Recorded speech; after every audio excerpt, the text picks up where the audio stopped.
I come from Caerphilly. Caerphilly's got a lovely castle. It's the second biggest in the UK after the Windsor Castle and the biggest in Wales. And I absolutely adore castles and all the stories that are involved with the castles. But I'm more interested in made up stories rather than the true stories like battles and stuff like that. And my love for fairies started when I was very little. Apparently, my mum said I used to go and sit at the bottom of the garden and chat to the fairies. There's a little stream that runs at the bottom of my mum and dad's garden, but I think it was flies. I was chatting to flies, and you know, they all congregate around the bottom over water and stuff, and I used to sit there and I used to talk to them, and I think that's what got me into fairies. I remember we used to go on holiday to Torquay, and there was this pretty garden with lots of different lights, and I used to call that the fairy garden, and I used to talk to the fairies there as well, but what they were little daddy long legs caught in the lights. And then as I grew up, I used to like the illustrators Brian Froud and Alan Lee. Instead of going out playing with my friends, I used to like go into the library and sit in looking through all the fairy books and all the books with myths, King Arthur and all that. And I used to come home and I used to draw pictures of my own interpretations of them. And then as I got older, I started getting into becoming more interested in costume designing. My dad used to, when he was in school, he used to go to a boarding school in Germany. He used to work with a school theatre, and he used to work with the lighting and the set design, I think. Anyway, he used to take us to see pantomimes every year and to the theatre in Cardiff and London. And when I grew up, I wanted to go into costume design. So I applied for courses around the country and got into Bournemouth Art College and studied costume design.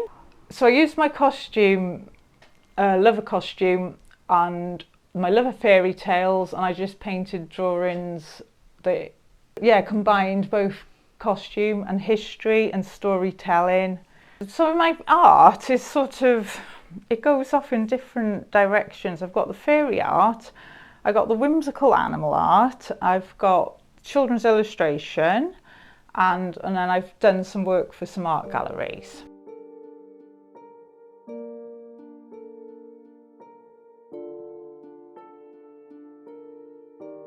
When I left college then, I didn't know where to go, and I started working in a school with over primary school age. I met a teacher there, and he liked writing books, and he asked me to illustrate his book for him. This was like 20 odd years ago, but he worked for a company, I think it was an internet company, a website, which published my artwork with his writing, and then they asked me to do some more illustration for them, and that's why I started going down the illustration route then. While I was doing this one online course, I can't remember the name of it right now, he mentioned a job and asked people to apply for it. So I applied for it, and it was a company in America called Time, and it was illustrating fairy stories, which is right down my street. So I sent off some work to them, and they liked my work. I can't think what it's called. It was like what they call an app. Sorry, it's an app. Sorry. All right, so this company. I'm going to keep that in, by the way. You're going to keep it in? Oh no! They had this app whereby if you've got a child who's away from you, or it's the grandparents and they want to read a bedtime story to the child, the grandparents would have the app on their tablet and the child would have the app on their tablet. And there was a little video in the corner so they could see each other, and the story with the illustrations would come up and the children could follow the words. So the first one I did was Princess and the Pea, and then the one after that, and then I oh, the Emperor's New Clothes, and I did Cinderella after that one, and then unfortunately I'm not sure what happened to the company, but they stopped producing. They just stopped, and that was the end of that. Probably all those Zoom and Yeah, everything else took over then. Yeah. Then COVID came along, and during that year, I think it was that year, there's a lady up in North Wales, Mima, and she advertised for artists who drew or painted mythical stories, especially Welsh. She contacted me and asked if I'd like to exhibit some artwork in her gallery. She was doing an exhibition on Welsh mythology. I picked 4 goddesses. There's Rhiannon, who's the goddess of horses. There's Arianrhod. There was Bloddiwedd, and I'm not sure if I'm pronouncing these correctly, and Branwen. And they all have their own little stories. I just think that Wales is just full of so many beautiful stories, lots of history. For instance, for Caerphilly Castle, there's a story about the Green Lady who was supposed to haunt the castle, and she's looking for I can't remember what happened to her husband. I think he died in a battle or something, and she's out there looking for him every night, and she dies with a broken heart. Somebody else could tell the story better, I can't remember, but I remember being really interested in these sort of stories when I was a child, and that got me into mythology. There's this place called Annwn, which is the other world, which is like a fairyland. There's one painting I did actually to do with the Annwn.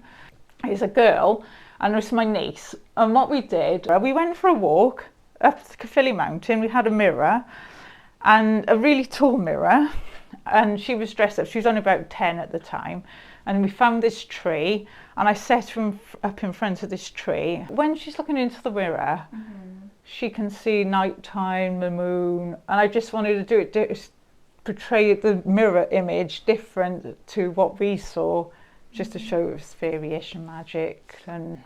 But that really got me into Welsh mythology, even more so than what I was, because when I was delving into it more for the drawings, it really got me interested in it. It took me from one story to another story to another story.